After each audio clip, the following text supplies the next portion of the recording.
Kama mtu ana mahusiano mazuri na babake na yupo namna yoyote, lakini kwamba ukipiga simu itaita, you better go. Yani tatizo liwe kwake. Kuna wakati utamani ungepata mtu mmoja tu ukamwegemea bega ukamwambia mshua, mtu anipige tu mwanangu, komaa kaza. Na kuna vichapo mpaka unazikumbuka. Nilichapwa kwa makosa ambayo ni ya kwangu na nilichapwa na makosa ambayo sio ya kwangu. There is no that attachment kati ya mimi na baba, lakini pia ambavyo baba alikuwa kwangu.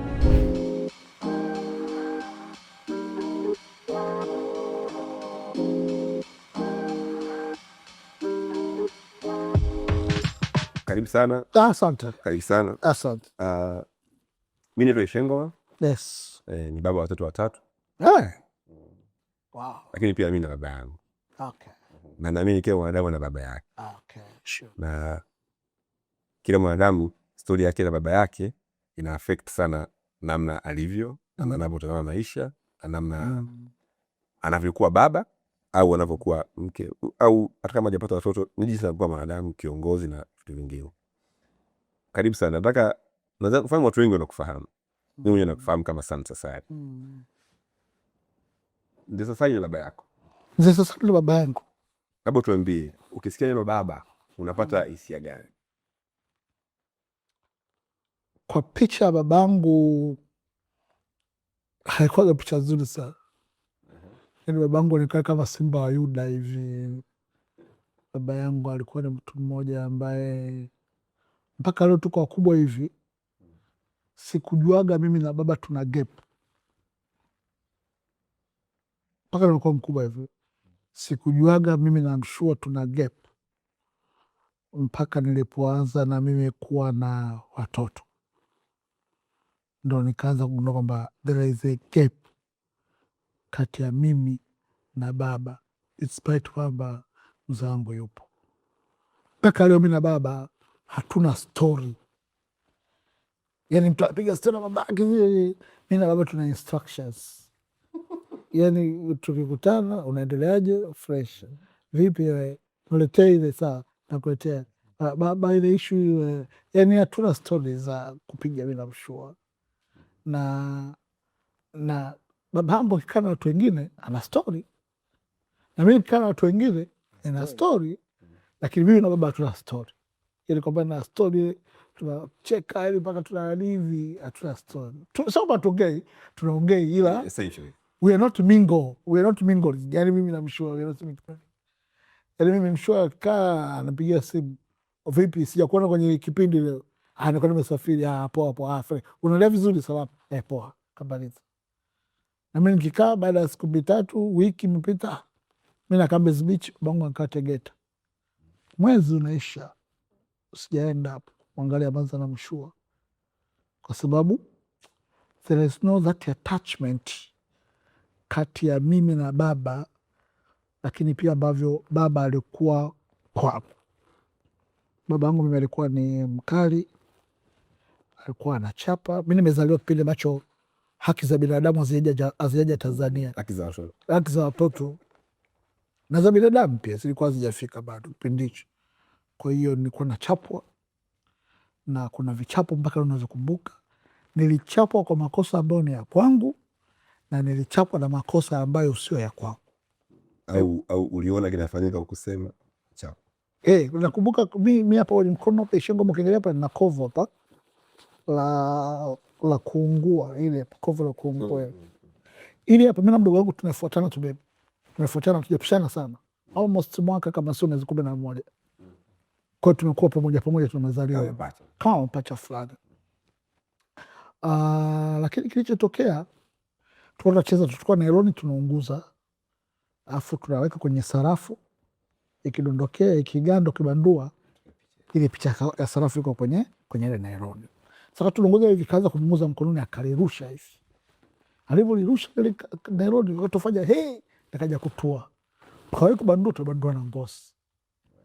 Sasa mdogo wangu alivyoona vile ikamuumiza, akaanza kulia. Mshua akaanza kunichapa. Kwa nini unapocheza na mdogo wako huyu makini? Analenga na baba. Mimi ndo nimeungua hapa. Asa ndo umeungua nini? Yeye sasa, kwa nini unamruhusu acheze Nairobi na wewe upo? Sasa nachapa kwa mambo mbele ya kwangu na mambo sio ya kwangu, lakini alikuwa achapwe, naona sio kwa sababu alikuwa jina la babake, naona.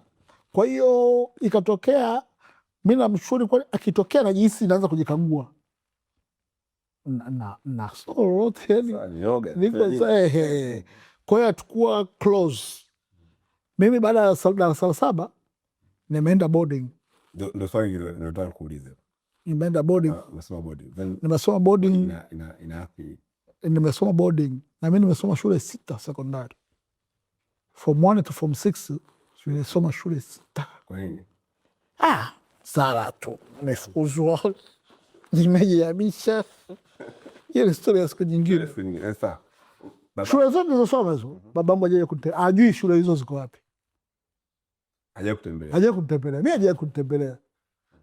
Alikuja moja, alikuwa anaenda kubiba mkutano wa Injili, akaja mtu anacheza mpira wa miseta, akanisubiria, akaja kunichukua, nikamsaidia kwenda kufunga vyombo vya mkutano. Can you imagine? So alikuja, huyu hakuja kunitembelea, alikuja kunichukua. Shule zote 6 nimesoma chuo Morogoro Mzumbe, degree ya kwanza.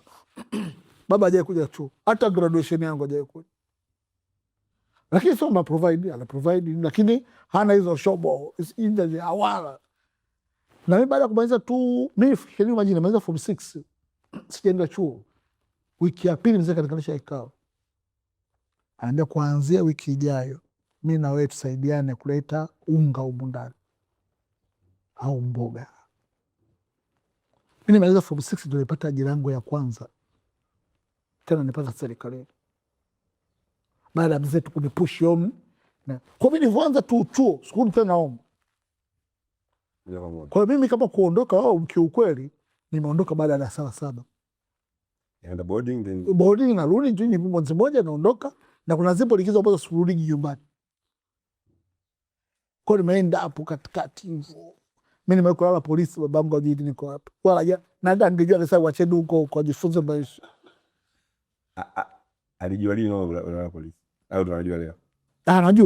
Anajua nikuja kumwadisia baadaye. Alireact vipi? Alicheka tu.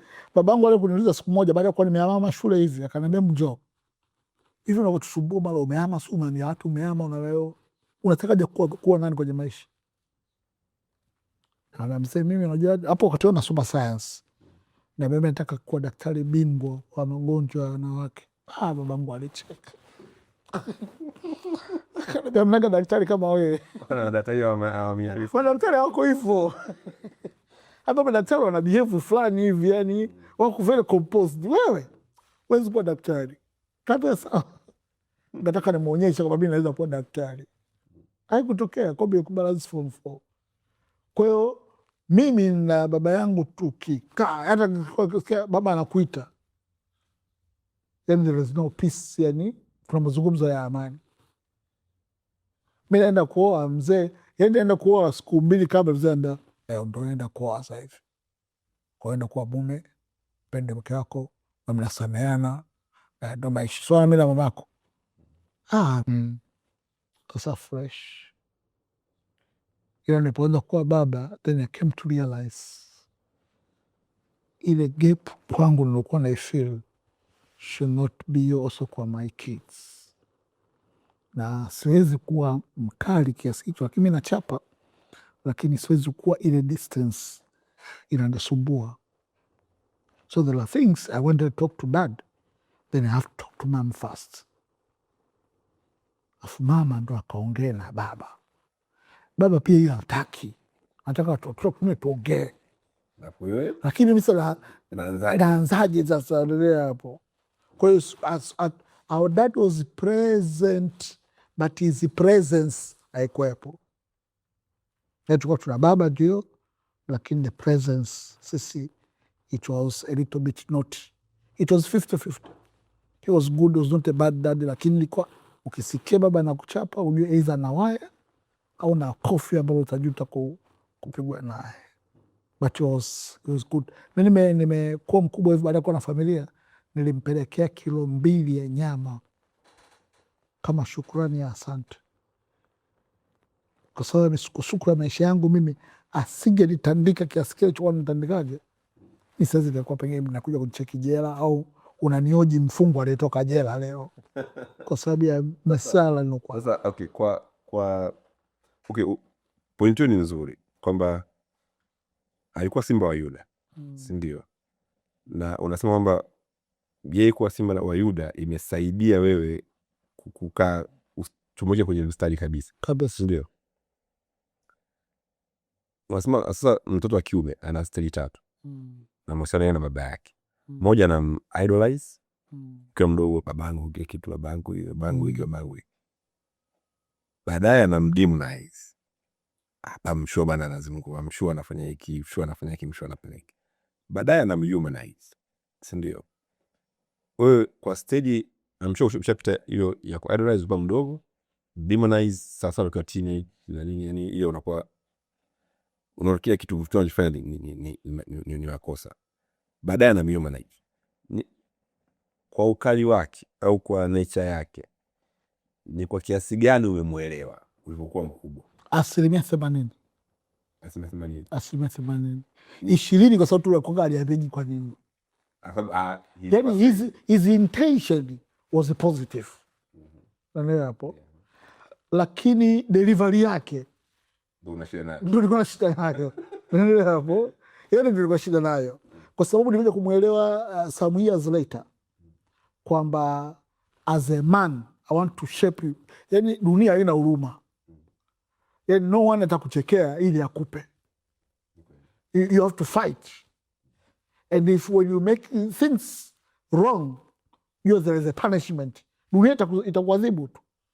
Asa alikuwa nitengeneza mazingira kwamba mimi baba ameniandikia katika maisha yangu yote, ameniandikia barua mara 2 tu nikiwa boarding. Moja nilimwandikia barua ndefu sana, nimeenda boarding kwa mara ya kwanza. Na nika maragi. Yeye anakula maragi, ana wadudu na nini, sije kuona wazazi wasio wajali watoto wao duniani kama mzali jibu mistari 3. Ninakuandaa kwa ajili ya maisha yako, sio maisha yangu. Shuleni umeenda kusoma. Kuna watu wanakosa chakula na wewe unakuwa chini ya wadudu. Wafunda nikaika 20,000 tu kwenye barua. Kwa hiyo wakati huo nisikuwa nipokea 20,000 niona nimepata ya maana. Lakini baada ya kusema uzee ni katili sana. Nilipoanza kukaa duniani huku sasa, nakumbuka. Sasa Mungu asante sana. Nile mzee alikuwa ananitengenezea maisha kutokutegemea watu. Kulower my expectations. Kwamba eti there is someone else, kuna mtu mwingine ananipambania nisipojipambania mwenyewe. Ndio maana kwamba nilimpelekea nyama, kama mzee, nimekutana na issue huko duniani huko, nadhani zile issue zako zilisaidia. Issue yangu mimi tu kwa namna ulivyokuwa na deliver haikuwa na attachment, yani kwa ina maelezo ya kutosha.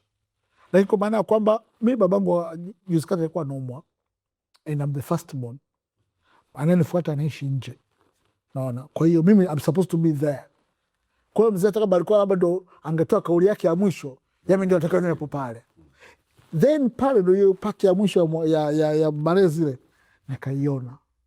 Kwa sababu nikasema sasa akitoka hapa inabidi atakae wapi sasa? Tena mkwake aje mkwangu. Na watu wanakuja pale wananiuliza mimi, daktari amesemaje kuhusu baba? Hivi iko kwenye bima, ipo kwenye bima.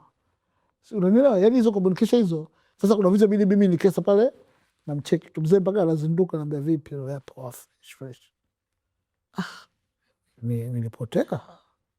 Naambia ndio hivyo, unamtia moyo, mnaongea mwisho wa siku, lakini unagundua kwamba this part now is a part of reward. Okay. Kwake kwamba what he invested. Asa kama mpaka katikati kwenye zile possibility tulikosea, ikatengeneza a big distance. Ndio sasa acha mwache afe. Unakuta ile level ya humanize au ifike nao. Baki na mdemonize Mmoja kwa maana zima. Kwa sababu tu kuna handling ya sisi ya wa baba na watoto, tunasahau kwamba mfano karma is really. Kuna watu kwenye haya maisha wanatamani tukuona baba zao. Yani shauku yake ni ana shida na baba yake, lakini ana emptiness and loneliness of the misty male figure kwenye maisha yake. Ishangoma hii life huwa inatutandika. Kuna wakati watamani ungepata mtu mmoja tu ukamwegemea bega ukamwambia Mshua, mimi hapa, mtu anipige tu mwanangu, komaa, kaza, fresh, nimefika mwisho, endelea, I'm here for you, just fight. Hata kama huyo mtu hawezi kusogeza mguu, amepooza kabisa, lakini if he speaks something inamaanisha sana kwako. So sisi hata salamu zetu, mtu mmekutana, wanaume mkutana chooni, unakuta oya vipi hapo, basi huyu kanyosha zake, huyu kabali zake, katoka, tukishamaliza. Waga haina, yani hata sio surface level. Yes, unajua tunakusalimiana, oya shwari shwari, lakini bekala mtu ambaye anakwambia I feel you, I was there, yani I was there. Si unaona mimi nilipo hapa, nilipita kama hapa, we kaza, you'll never die. Utatoka pale umepata kitu cha kukutia moyo. Sasa most of the time sisi, kuna watu wanatamani wawaone baba zao, lakini hawana hiyo bahati ya kuona baba zao. Kuna wengine walifariki, wengine waliwakataaga na mazao hawakuwaambia, na kuna watu walitest at a particular time kukaa na wazazi wao, labda babake.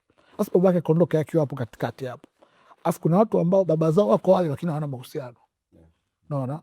Alafu kuna watu ambao baba zao hapo wanawalaumu baba zao, yani walivyo treat, yani kwa maana kwamba mimi natamani baba nilikuwa ananiandaa kwa ajili ya maisha ya baadaye, lakini kuta baba yake alikuwa anafanya kitu na alikuwa anamwandaa kana kwamba everything is there. Nimekufanya kazi, mtoto amekuja field, baba yake ndo amemleta field. Unaangalia sana, naona dogo amekuja pale ofisini, ile bosi wetu alikuwa anazungumzwa na mtu kwamba akisema mambo mkae nje, wakimaliza nitakuja ndani. Yule dogo amekaa nje kama dakika 25 30, akaondoka akaenda kuongea babake akaja anaambia yule nani, kama mtaki mwanangu ungeniambia, mwanangu mimi amemwacha nje sina na nini. Yeye jamaa bosi akasema, mzee, nilimchukua mwanao kwa heshima yako, kwa utaratibu huu hapa nadhani akafanya tu field officer kwako. Yani field is not taking the files only, there is a test of behavior and character. Unaweza kuvumilia kwa kiasi gani? Sijamfukuza, nimemwambia subiri, bwana mzake amesubiri. Ye baba eti kwa upendo akaondoka na mwanae. Yule kijana tumeweza kukutana baadaye, watu wazima kabisa, kwa sababu tulizoeana kidogo. Akanambia, sababu unavumilia sana babako, harusi imeua babangu. Mimi natamani lakini sina hiyo strength. Harvard wamefanya utafiti kwa miaka 75. Research inaenda, wanapokea wengine, wanaiendeleza. Wamegundua baada ya miaka 75 uwezo wa mwanadamu kuinitiate mambo unatengenezwa kati ya miaka 6 4 hapo mpaka 14, na unakuwa initiated kwa kazi za nyumbani, osha vyombo, sifanya nini. Ndo umri ambao sisi tunacheza kombolela, umri ambao unaenda kucheza mpira, unaibiwa ndala, unaenda shuleni umeibiwa begi, unaibiwa mtu kachukua tunda ya uwi kaisugua ukutani anakuunguza. Yani vitu vya namna hiyo vina activate brain.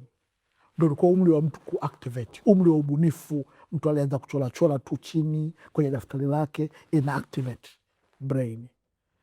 Huyu mtoto akikosa umri huu kufanya hivi vitu, Ishango mawe najua kuna vitu ambavyo katunakuwa hivyo. Homo alikuwa wanajua wewe ujui. Lakini wewe ulikuwa unakaa unawachora tu, unaangalia sana. Yani angenijua. Sasa unajui. Mimi sijui. Kumbe bwana, angekuwa walitakiwa waelewe mapema kwamba kudogo anajua. Na kulichokuwa tu atuoneshi, kutokuwa tunategemea reaction yao inaweza kuja kuwa mbaya kwetu. Kwa hiyo anapiga bati. Of course. Unanielewa? Lakini kwa hiyo kwenye growth ya mtoto inachangia sana mahusiano ya babake na yeye. Leo watoto wazazi wanapeleka watoto kwenye academy za football, kuna involvement kubwa sana ya kwenye buku. Lakini usizani wanafanya hivyo wazazi wa kiume hawafanyi kwa ajili ya upendo, wajua. Opportunity ya baadaye. Yes, future kaka. Secure future. Unataka Mbappe wako. Utengeneza Mbappe wako. Yaani mzazi anapokuja football inalipa. Haangalii injury ya mwanae. Anaangalia hivi dogo atakapokuwa anashika kwa wiki milioni 600. Yeye ni 600. Hadi 6 tu. Sasa kwa ukikumbuka nyuma, si ndio? Pamoja na mzee kwa strict na nini, kuna siku wote wale kusurprise hapo mpaka leo unakumbuka kuna kitu alifanya, kitu ambacho kiko out of character kabisa, kwamba mpaka unasemaga hivi siku ile mzee ni kiuingia mpaka kesho nakumbuka. Ni alifanya nini? Aliniomba msamaha. Akamwomba msamaha? Yes, mimi na mdogo wangu. Ukiwa na umri gani? Nikiwa na umri wa miaka kama sio 16 17. My daddy apologized. Yes, ndio kusahau bro. Yani alituadhibu kwa kitu ambacho hatukukifanya, na alituadhibu vibaya. Alipotuadhibu tukaenda kumwelezea mama. Hapo tulipoenda kumwelezea mama ukweli ulivyo wa kile kitu, mzee akagundua tangu siku ile ametuadhibu ilikuwa si tu paka na panya, yani ilikuwa si nani na panya, sisi na ilikuwa ni tuligundua yani. Sasa mzee ikamchukua wiki mbili kutafakari hilo tendo ya kuturejesha. The only thing ili contribute kwake, mzee alikwenda kwa rafiki yake. Sasa hivi babangu ni mchungaji, kwa tukwenda kwa rafiki yake mimi pia ni mchungaji. Akaambiwa kwenye Ukristo kuna kuomba msamaha napokosea, na akamsomea andiko katika Waefeso linaambia wazazi msiwachokozi watoto. Kaambia katesti kwa mzee, sisi ya kutesti, alikuja serious. Akatuita, nakumbuka mpaka leo, atukukaa nyumbani, ndatukaa ndani, tuenda kukaa nje kwenye kama garden hivi. Afu mzee ndo akatuambia, ita hapa kama baba yenu, amba mnielewe, mimi ni mwanadamu, kuna nyakati naweza kukosea, nimewakosea, naomba msamaha. Kaja pamwangalia mdogo wangu na movie au kaniandalia, kabla vipi, kana mtego.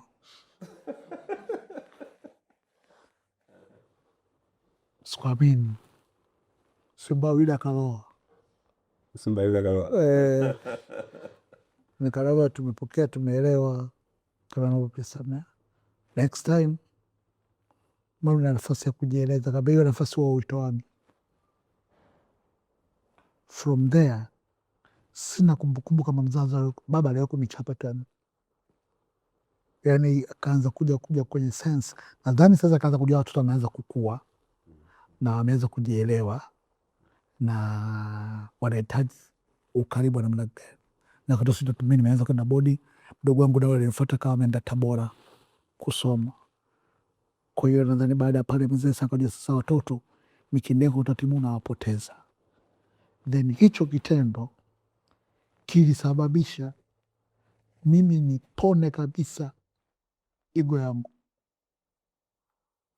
kwa sababu mimi nimekuja kuamini Ishia Ngoma, kama babangu aliweza kunifanyia kitu chochote cha namna ile, mimi nashinda kumfanyia Ishia Ngoma kama nami mkosea, nashinda kumfanyia Kitabu kama nimkosea, au yeyote.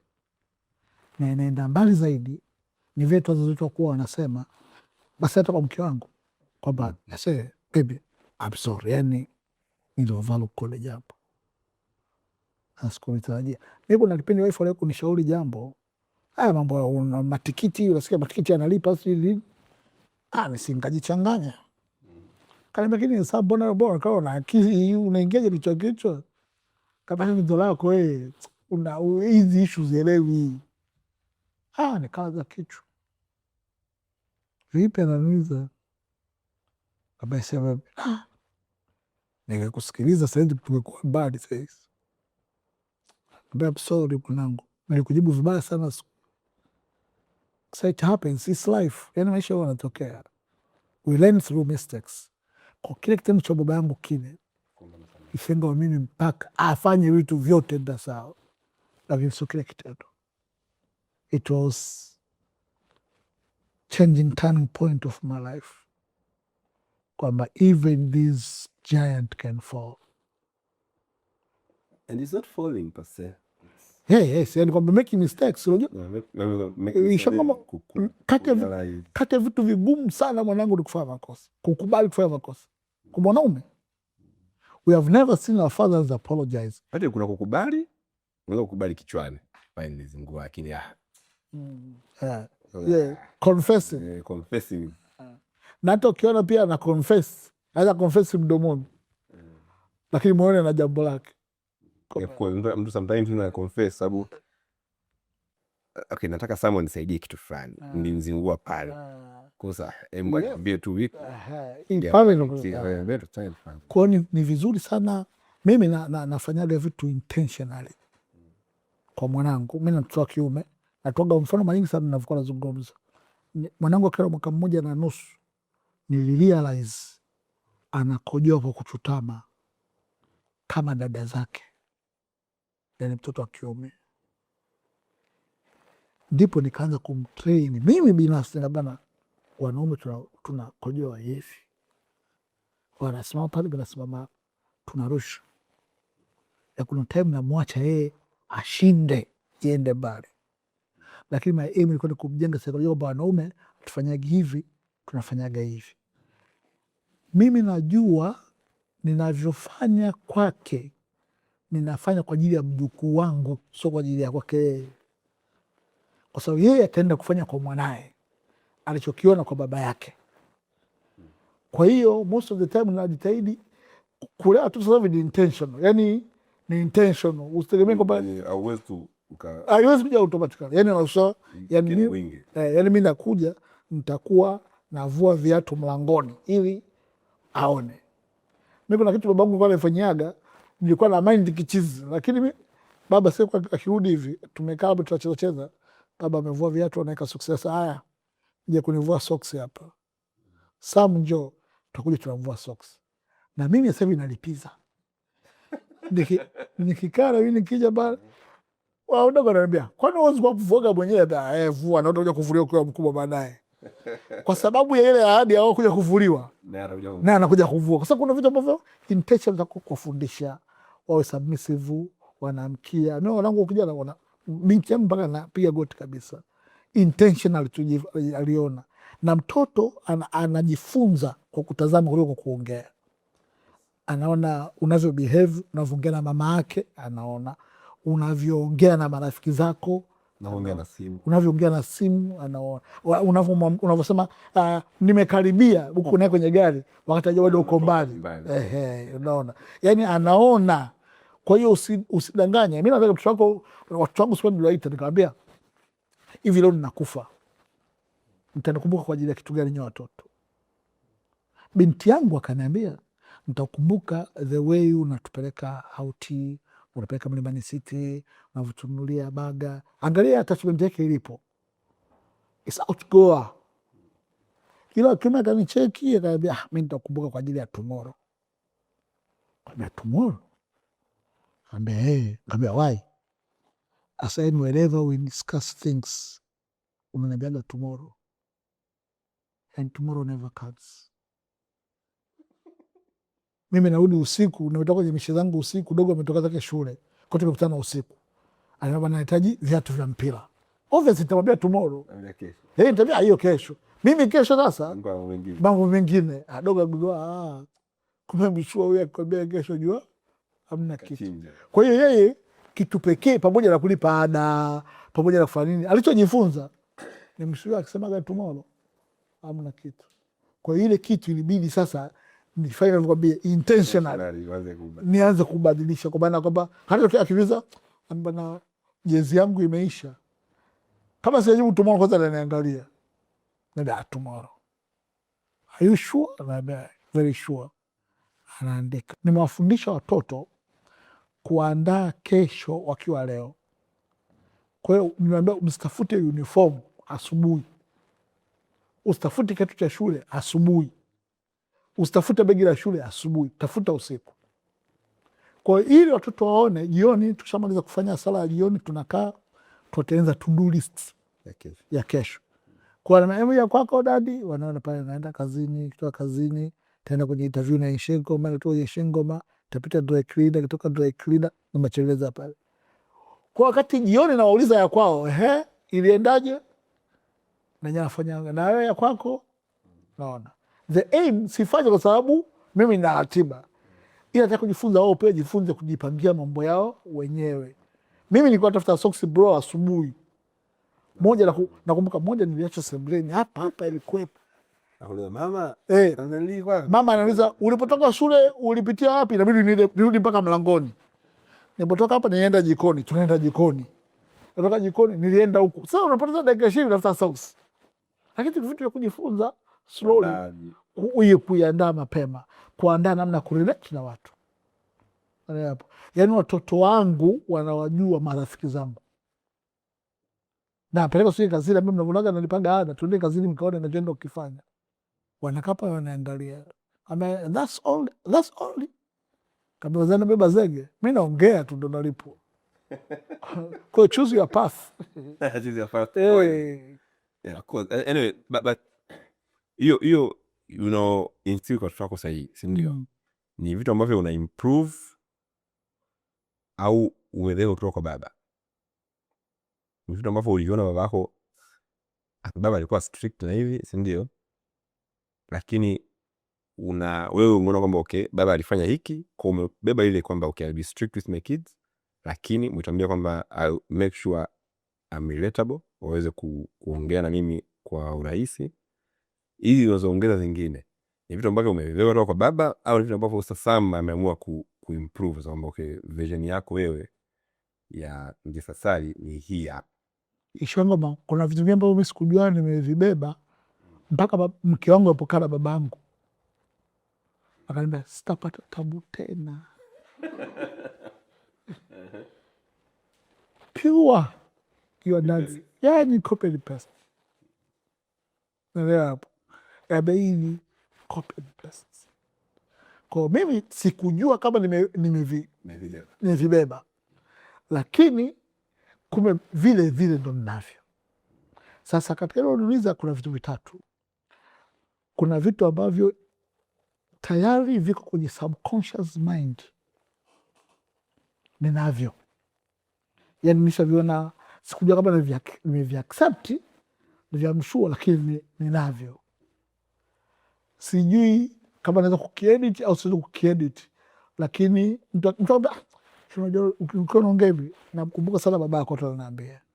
Kwa hiyo that's part number 1. Number 2, kuna vitu ambavyo nilisema hivi mimi sitavibeba.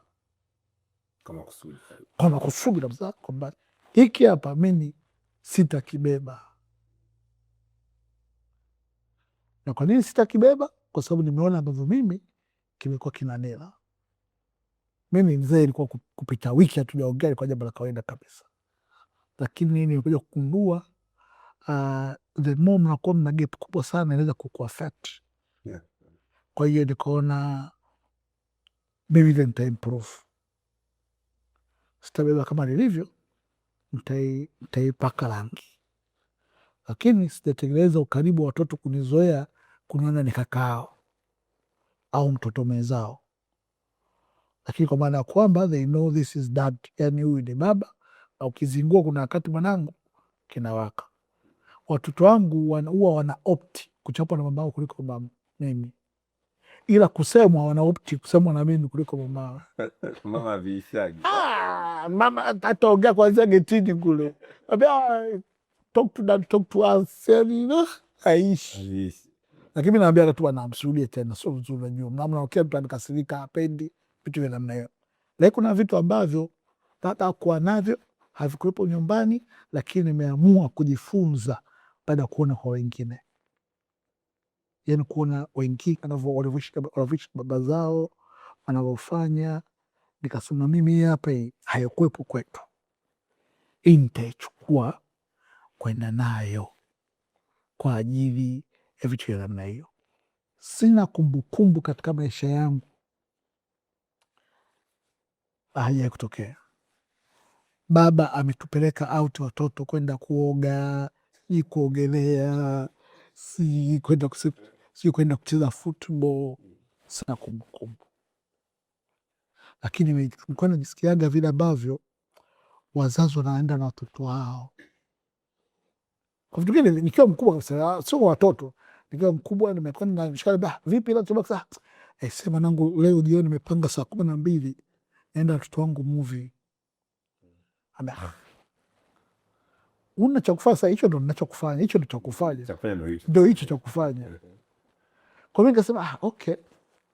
Na ukiona yeye na watoto wake wanavyoongea, wanavyofurahi pia wanavyokuwa wanaenda zile out, sasa hii ingawa kuwepo kwetu, lakini mimi bana hii mimi na download inachukua, unanielewa hapo?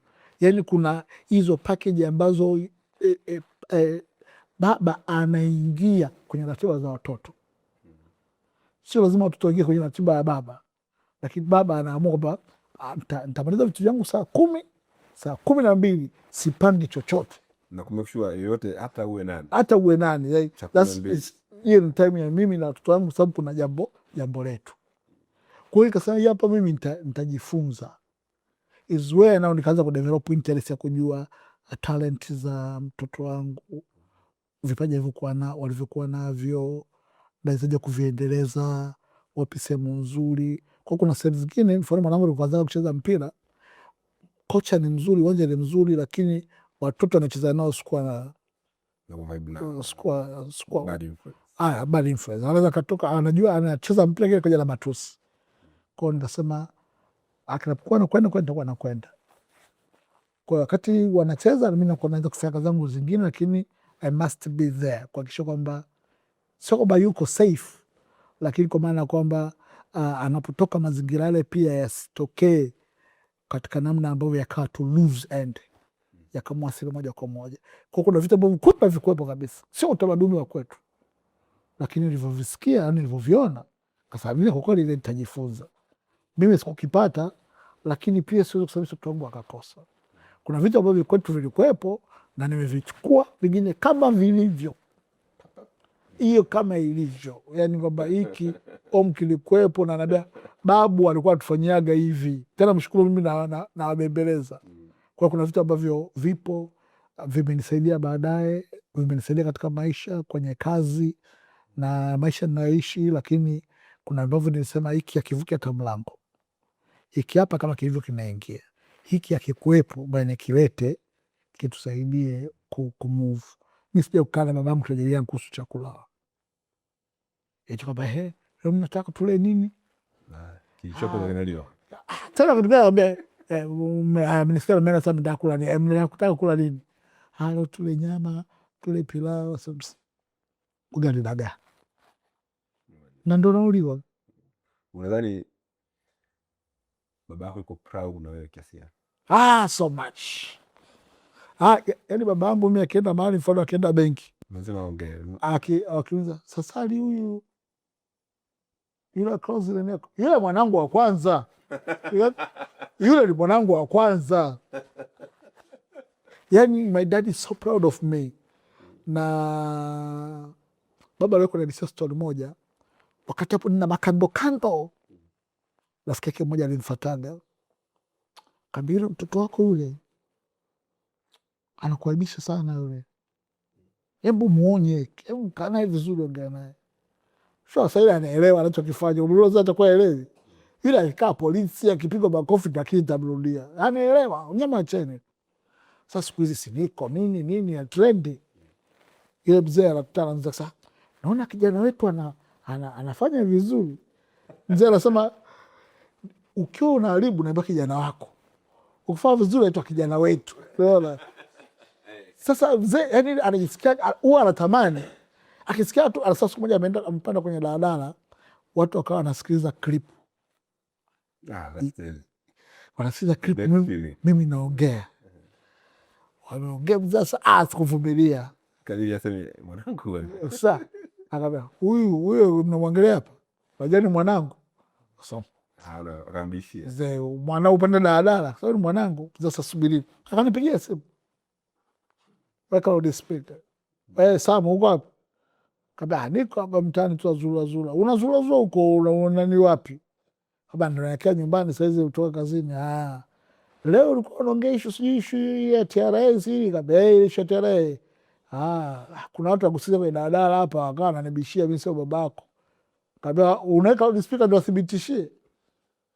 Akasema wanakusikia. Kaambia jamani wewe ni baba yangu jamani, mimi ndo mwanae. Haya, bishu meisho kwa wakati. Kaambia mnamlibisha nini? He's so proud of me. So proud. Na kwa sababu unajua anaona alichokuwa nakifanya kama kinampa return.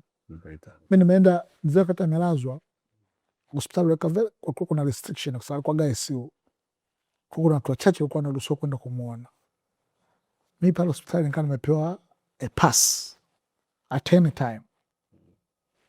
Mzee alipopona, alipokuwa conscious, mama ndo akawa mhadisia, hapo alikuwa anazuia tu kuja, lakini Samu ndo alikuwa anaruhusiwa at any time kuingia hapo. Yule mamba wale madaktari wote wanajua mimi, yani anajisikia ile mpaka wagonjwa wenzake anampigia simu, anaambia mama Samu leo aje. Sasa anakuja nimesafiri siku 2, nataka aje ili watu waone. So he's so proud of me. Okay, kama kuna level za kuwa proud, that is A+. Nataka niulize swali la mwisho, lakini kabla ya swali nitakwambia kuhusu mimi. Hayo yote unaniambia mimi yanaishia nikiwa miaka 12. Sorry for you. Mimi nakumbuka baba naye kwa mkali kasema yule basi wa Yuda akitaka kuchapa anapakiza kiboko, kachuma mwenyewe kiboko. So hivyo yani, na nadhani hivi karibuni nitafika umri ambao baba yangu alikuwa nao.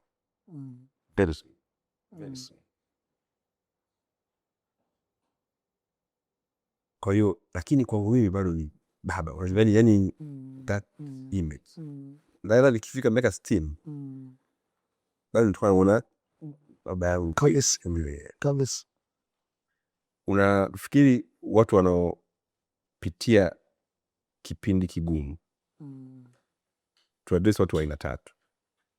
Kuna ambaye baba yake alimkataa, hajai kumuona, ndio. Kuna ambaye baba yake alifariki, si ndio, aba alimuona, au mwingine alifariki hajai kumuona vile vile.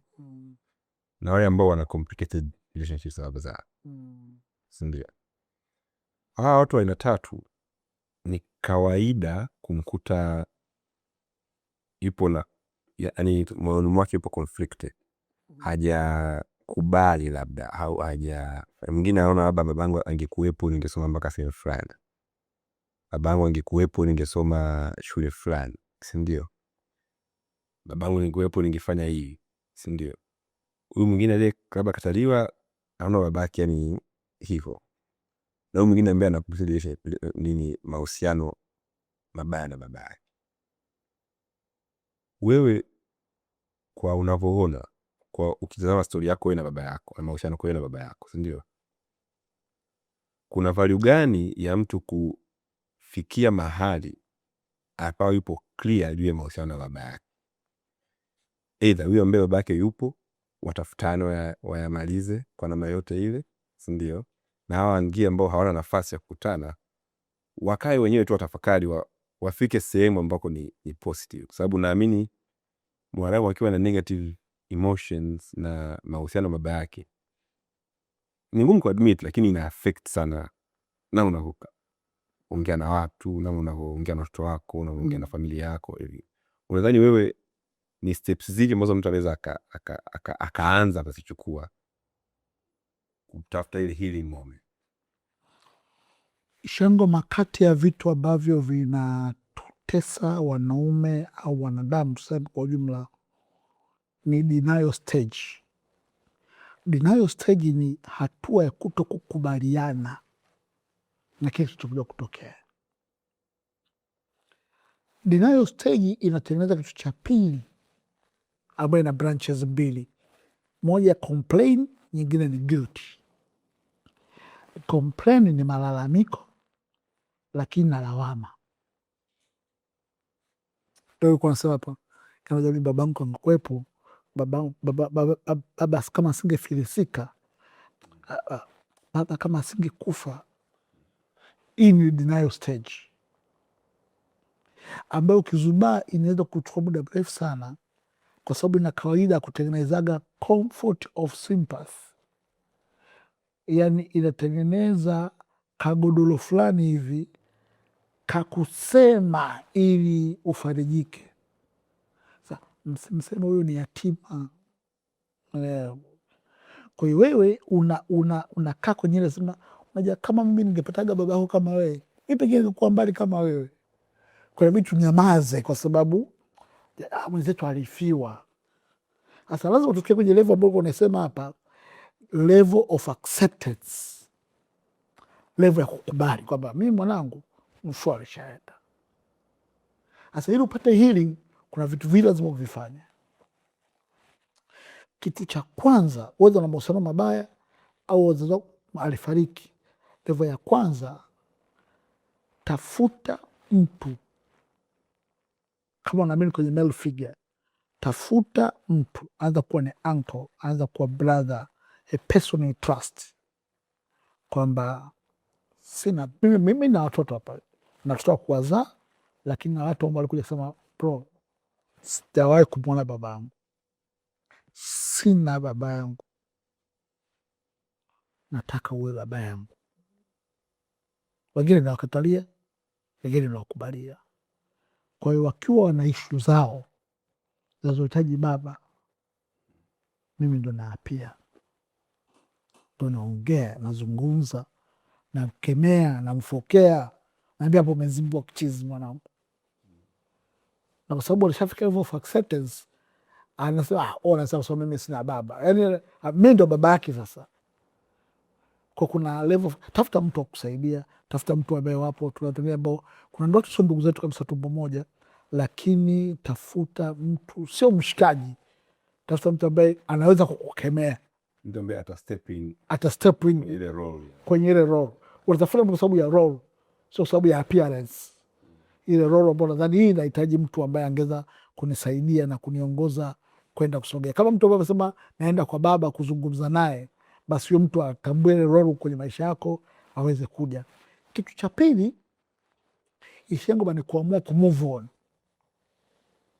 Ile kwamba mimi alishakufa, mimi sina mahusiano mazuri. Kwanza ushauri hapa, kama mtu ana mahusiano mazuri na babake na yupo, au pia namna yoyote, lakini kwamba ukipiga simu itaita, yaani ukimpigia itaita, you better go, you better go. Yani tatizo liwe kwake, lisiwe kwako. Yani tatizo liwe kwake. Kuna mtu haongea na baba yake kwa sababu ugomvi wa babake na mamake, havimuhusu. Hatukopti sisi kuza kwenye familia fulani. Pengine ulioambiwa kuhusu baba yako sio kweli kuhusu baba yako, ni mama yako alikuambia hili kwa sababu hasira alizokuwa nazo wewe kuhusu baba yako naweza kuambukizie kuja kwako. Kwa hiyo kama unaweza kumpigia simu baba yako na simu yake ikaita, na kushauri mwanangu, fanya hivyo. Mwambie tu baba, mimi kwa sikujui, nimekuona, sihitaji msaada wote kwako kwa maisha yako. Mimi I wanted to kutambua kwamba wewe ni baba yangu na ninatambua hilo. Mimi nikiwa na shida yangu nitakuita, kwenye harusi yangu nitakualika na nini. Kuna watu leo wanatamani wampigie simu babake, hata kama unaona tunaenda kwenye makaburi anaenda kulia, anatamani ule mtu angenyanyuka leo arudi hapa, angemwambia sentensi moja tu, tulia, na angetulia. Huyo mtu hayupo tena. Wewe unaye sasa, achana na mimi, kwa sababu hujajua pengine nafasi ambayo mwenzako anaitamani kuwa nayo na haipati hiyo nafasi. Na kuna wakati yani utakiwa ujiulize swali, mtakasirika mpaka lini? Yani niipe deadline, labda kasirika mpaka 2030 ndo nitakuwa hasira zitakuwa zimeniisha niweze kwenda. Mi sikuwa nilimuuliza baba, kijijini kwetu sisi ni Mbamba Bay, Ruvuma kule Nyasa. Mshua alitoka Nyasa kuja kutafuta life da. Sikuwa nimuuliza kilicho kutoa kule, ile courage ni nini? Kama ni maisha tu, na sio daa. Sasa hivi angalia daa miaka 70 huko, mtu katoka kule mbali, basi siku 7 anakuja kutafuta maisha Dar es Salaam. Afafika Dar es Salaam hapa, katika namna kufight kwenye maisha aka mess up, akawa yuko sawa na manako, ukamwacha wewe. Ukikasema walizaliwa Dar es Salaam naonyesha mkono, lakini umesema kuna mtu alisacrifice, yani alisacrifice ile jani nane hapo. Ni vile tu kwa sababu uko nacho huwezi kuona thamani yake, lakini kuna watu wengi sana ambao wangetamani leo kwenye simu ile ipige iite mtu aitike alo. Kwa kuelekea kwenye healing, it is true, inawezekana umegombana naye, inawezekana amekufa, inawezekana hayupo, inawezekana umjui. Huwezi kukaa hapo milele. Rise up and move on. Kwa bana, ni kweli ilitokea, sina baba, but I want to be good father. Nawezaje kuwa baba? Ishangoma kuna watu wanasoma YouTube, Google how to become good father, kwa sababu kwenye maisha yake hajawahi kuwa na baba. Nata kama alikuwepo pengine aliondoka akiwa mapema. Kwa kuna mtu ana struggle kuwa baba, unaangalia nitaweza kweli? Lakini the process unaona inawezekana, unajifunza kidogo kidogo unaenda. Yani kuna vitu ambavyo kwa sababu pia wenyewe hawajui baba mwingine anayefanya, wanamivya baba yuko sahihi ndani hapo. Kwa hiyo wanakwenda. Kwa hiyo kuna watu wanastruggle, wanasoma vitabu how to become a good father, watu wanaangalia movie, yani watu wanastruggle. Wewe unaye mtu ambaye anaweza kusaidia, akwambia na hilo mwanangu unachana nalo, wewe nenda tu, unafanya ushauri, unapata mapatanishi na mbele. Lakini kama inatokea hauna uwezo kabisa, lakini unaweza kupata mtu mwingine kusaidia, find a mentor. Find a mentor. I'm telling you, as you go higher, friends wanapungua. As you go higher, friends wanapungua. Umri uzidi kwenda mbele, marafiki zidi kupotea. Leo hapa Ishengoma, marafiki uliokuwa nao after 10 years utakuwa na marafiki wengine kabisa. Mmoja sema it's only 20% ndo naenda nao, the rest ni wapi? Unacheza nao mdako, kombolela, shule ya msingi, utotoni, tunafahamiana, tulicheza wote, lakini we are no longer friends. Tunasoma nao primary mpaka sekondari, tuko hata kwenye group tunafahamiana, lakini hatu hang out pamoja. Wachache wa chuo tuko nao, na wachache kwenye society tuko nao. Maisha tuelezea marafiki wapya kila siku, lakini unavyozidi kwenda mbele, idadi ya watu hata wanapojua kwako wanapungua, wanaojua una watoto wangapi, majina yao inapungua, na mwisho wa siku unagundua wanaokujua chache sana, wengi hawakujui. Wanakuona ile mshikaji anadinga kali yule, jamaa ile toltolo hivi nini, basi ni script disgrace, lakini amna wale kujua. Kumbe a lot of times you just cry yourself. Umewahi kuwaza Ishengoma, uko kwenye maisha, umepata mke, unakuwa baba, umezaa mtoto, no, mara kwanza mke amepata miscarriage and you're a father. Hasa ndo ujue tona react vipi, yani ikitokea ishu namna hiyo, yani unaenda unamtiaje moyo, yani you learn.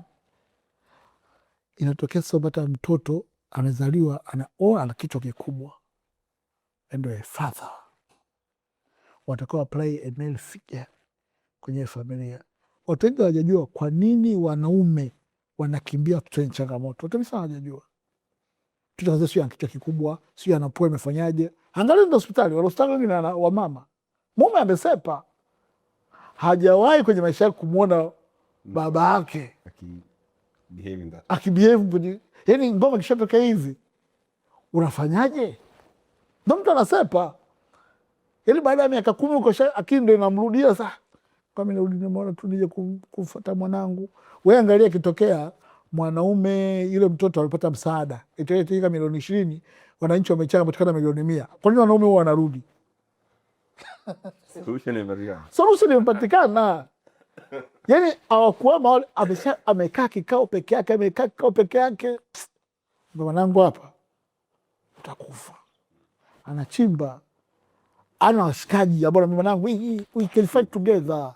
Baba akamwambia tulia, hii bwana inawezekana. Weka tuna fight, rudisha mpira kwa kipa, mlete mtoto kana bibi yake hapa, tunakwenda pamoja. Hamna, wewe unakaa washikaji tu mwamba, unaona mtu anakunywa anapiga masanga analewa, kwanza anapenda pombe, kumbe jamaa ile akili ikija tu pale, mtoto nampeleka wapi? Mimi na mshikaji wangu alikuwa na mtoto albino, aliogopa kututambulisha. Sikiria ni albino tu, sio mtu ana elimu yake, lakini ile ingo sasa ile status, watu watanionaje mtoto albino?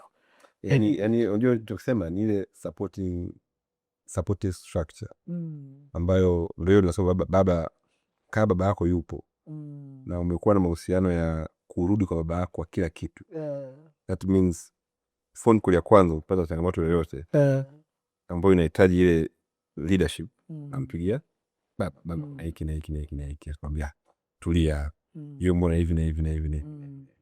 Ndio anasema mtu mzima akiwa amekaa anaona mbali kwa jana akiwa shanga kwenye dunia tuliokuwa nayo kwa wanaume, tafuta marafiki na 3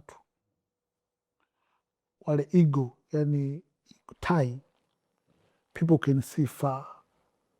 Aina sio mtu mzima, lakini mshae tu kisha baada maisha, anajua maisha. Kama mwanangu isho sana fanyaje, wana mtango ameniambia sikii bwana tukende bwana, kwa mwanangu ndana naye tu, maisha yanakupoteza na kupata, and for your peace kubali. Maisha kujua pengine kuna wakati unapata kwa kupoteza, kubali. Find those kind of people with the minds ya tie. Kuna watu wengi tunaona hivi kama tunaona kama wamezaliwa bwelele hivi, lakini wamepoteza sana kwenye maisha. They know how to fight, they know how to figure it out. Hata kwa mwanzo wanangu sasa tutapata mimi sijui, lakini sioni sababu ya nini hapo. They always try, yani anapata hasara anajaribisha, akati tamaa. You need to have those kind of friends.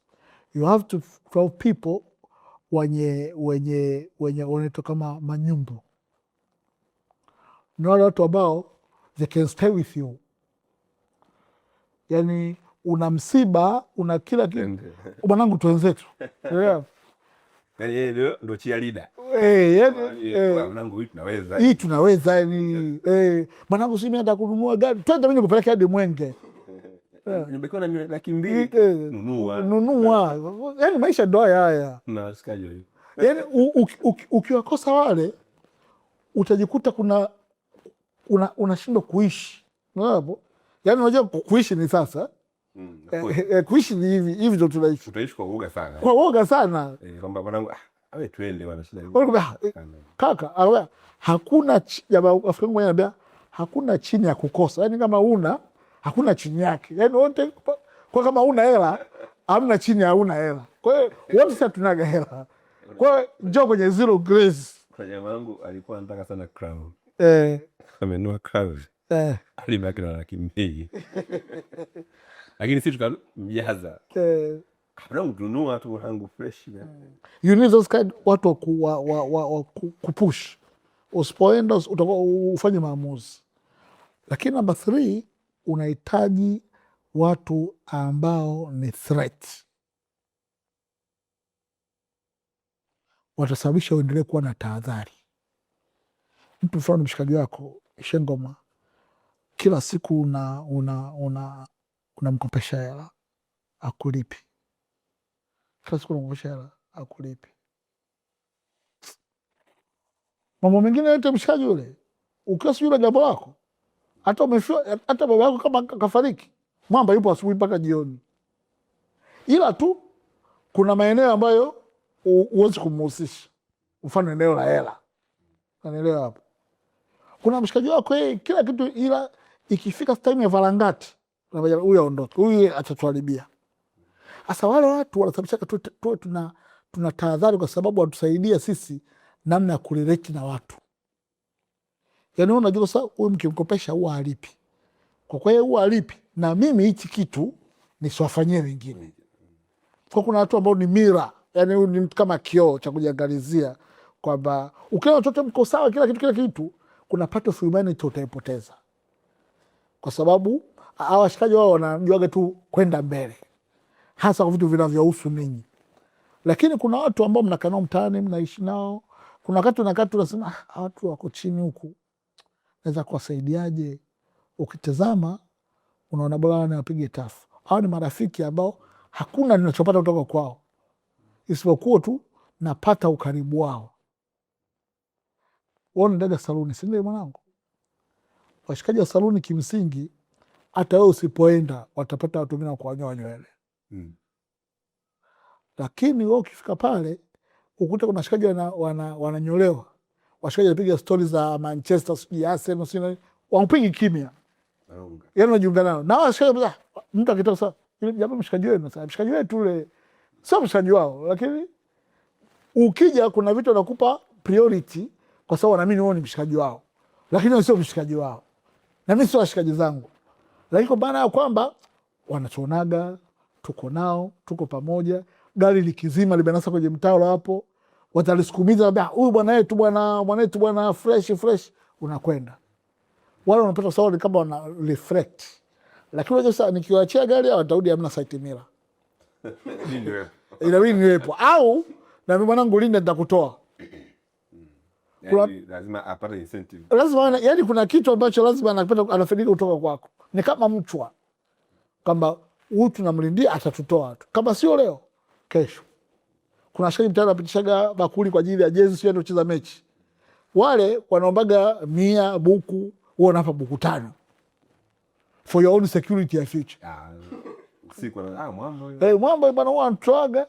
Kwa hiyo lazima una watu ambao wanakusababisha wewe unakuona ukiwaacha hujafunga geti. Kuibiwa kutokuibiwa tegemea na wewe unahusiana nao vipi. Sio wao. Kwa hiyo ni muhimu sana kwa sisi kwenye maisha kuwa na aina za marafiki wanaotuzunguka. Sawa, haka bila ushuba kushare story yako. It's a very interesting story.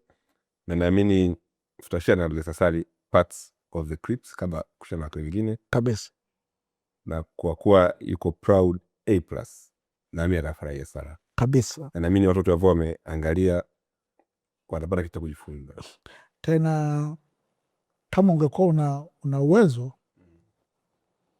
sababu tu anaumwa, angekuwa mzima yuko fresh wa afya, nakwambia just go and make an interview kama dakika 20 sasa, na tumwombee uzima na yeye atuambie yeye na baba yake huo usimba wa yule mtu wa akashuka sana. Asante kabisa sana.